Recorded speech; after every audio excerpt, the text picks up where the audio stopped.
Maka betul ketika beliau sampaikan, semua umatku masuk surga. Semua umatku masuk surga.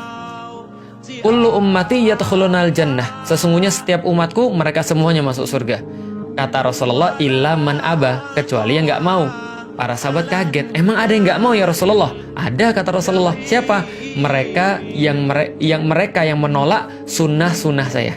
Mereka yang tidak menyukai sunnah-sunnah saya. Apa maksudnya sunnah? Pilihan-pilihan yang saya buat dalam hidup saya. Sehingga ketika mereka tidak menepati itu, ya tidak ada hak bagi mereka surganya Allah. Karena surganya Allah itu dikunci di umat akhir zaman.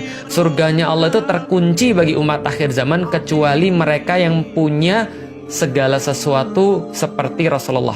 Jadi maksudnya mereka hidup dengan cara Rasulullah, mereka berbicara dengan cara Rasulullah, mereka berdakwah dengan cara Rasulullah, mereka memimpin negeri dengan cara Rasulullah, mereka menyelesaikan permasalahan-permasalahan hidup mereka dengan cara Rasulullah. Maka ketika di hari kiamat Rasulullah mengenali mereka sebagai bagian daripada dia, Rasulullah mengelompokkan mereka di belakangnya Rasulullah, kemudian sama-sama ke surga, baru dibukain sama Rasulullah pintunya. Karena pintu surga itu nggak bakal dibuka sebelum Nabi Muhammad yang ngetok dan masuk duluan.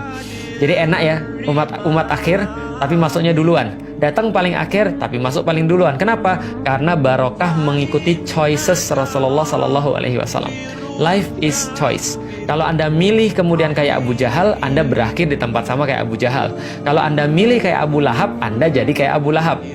Kalau seandainya Anda milih kayak Rasulullah, Anda berada di posisi kayak Rasulullah.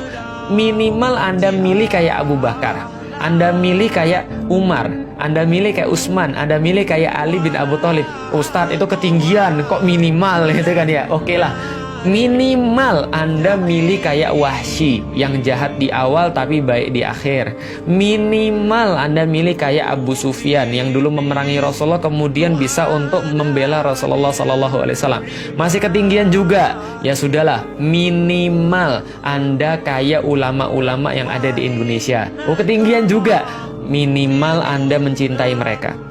Minimal Anda suka dengan para ulama. Minimal Anda nggak bantah dengan para ulama. Anda nggak merasa sok tahu dibandingkan para ulama. Minimal Anda mendukung dakwahnya. Minimal Anda menyukai tausiah-tausiahnya. Minimal Anda membantu program-programnya. Kenapa? Rasulullah Shallallahu Alaihi Wasallam itu pernah menyampaikan sesuatu, almar'u ma'aman ahabbah. Sesungguhnya seorang manusia itu bersama dengan seseorang yang dicintainya.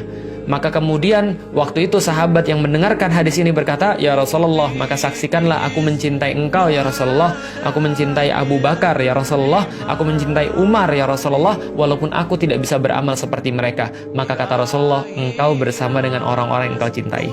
Maka saya mencintai para ulama, saya mencintai orang-orang soleh, saya mencintai mereka yang tulus untuk berdakwah di jalan Islam, mereka yang rela untuk berkorban di jalan Allah Subhanahu wa Ta'ala. Saya mencintai orang-orang yang mereka senantiasa berusaha untuk mengikatkan diri mereka di jalan Allah, di syariat Allah, dengan orang-orang yang senantiasa berusaha untuk memberikan solusi bagi umat, mengangkat kemudian beban-beban mereka. Maka saya mencintai para asatis di barisan bangun negeri. Kenapa? Karena mereka sudah punya satu share yang sama dengan saya. Bagaimana caranya kita bisa meringankan beban umat?